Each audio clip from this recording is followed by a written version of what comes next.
The RAJAR figures for the first quarter of 2013 are out, and the year's off to a great start with our highest ever market share. In fact, with 25.7 million hours a week, listening's never been higher for the Absolute Radio brand. 9% up on the quarter, 23% more listening than this time last year. In context, you'd have to go back 12.5 years to 2001 to find the last time the Golden Square output accounted for so much listening. In reach terms, we follow our record quarter of last time with a slight decrease of 1.4% to 3.3 million listeners every week. That's 9% up on this time last year.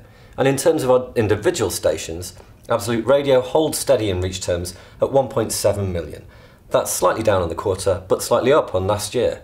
Absolute 80s, meanwhile, is now the outright #1 digital commercial radio station, with record hours each week. And Absolute Radio 90s has record reach and record hours, over 500,000 people tuning in each week.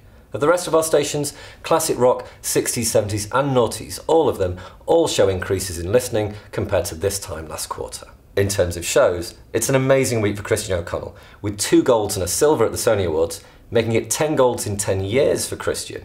And now his breakfast show is back over the 1.4 million reach mark.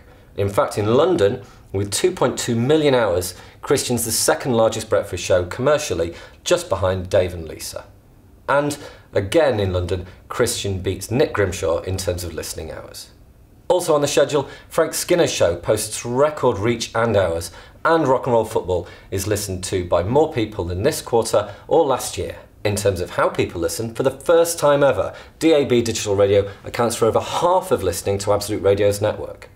And when you add in DTV and internet, over 75%, so over 3/4 of Absolute Radio listening is done via digital radio.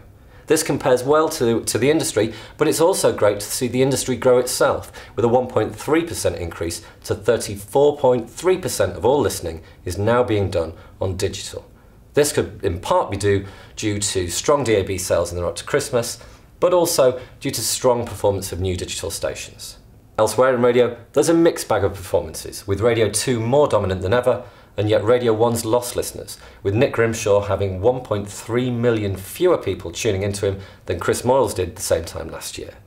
And in London, in the commercial market, it's bad news for Heart and Capital, with Capital having its lowest ever listening in 40 years of its history, and Heart having its lowest hours since its early days in the 1990s.